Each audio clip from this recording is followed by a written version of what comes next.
Hi అండి. అందరూ ఎలా ఉన్నారు? బాగున్నారా? నేనైతే బాగానే ఉన్నాను. ఈరోజైతే నేను పాయ సూప్ చేస్తున్నాను. సూప్ అంటే సూప్ కాదండి, పాయ కర్రీ చేస్తున్నాను.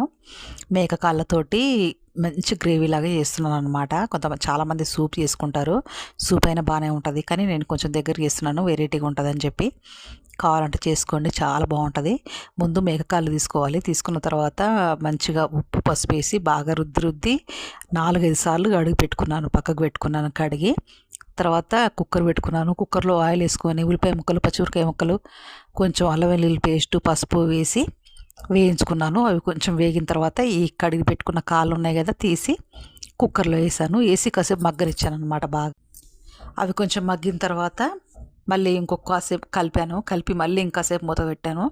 అంటే నూనెలో బాగా మగ్గాలన్నమాట, అందుకనే బాగుంటుందని చెప్పి. తర్వాత మళ్ళీ కొంచెం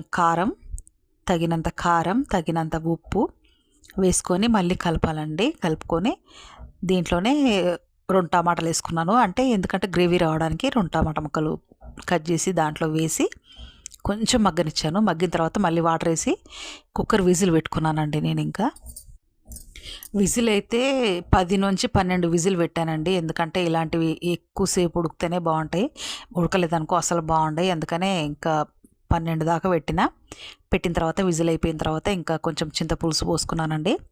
పోసిన తర్వాత అప్పటికప్పుడు దంచుకున్న మసాలా, గరం మసాలా అంటే చెక్క, లవంగాలు, ఇలాచీలు, మిరియాలు ఘాటు మాత్రం తెలవాలి, అందుకనే మిరియాలు కొంచెం ఎక్కువ వేసుకున్న. తర్వాత కొంచెం ఎండు కొబ్బరి కూడా వేసుకొని బాగా కలిపి కొద్దిసేపు మూత పెట్టి కొత్తిమీర కూడా వేసుకున్నాను.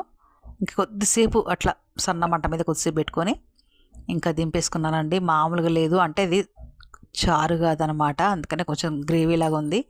ఇది రొట్టెలతోనైనా బాగుంటుంది, అన్నంలోకైనా చాలా బాగుంటుంది. రొట్టెల్లోకే ఇది తిన్నాం మేము, చాలా బాగుంది.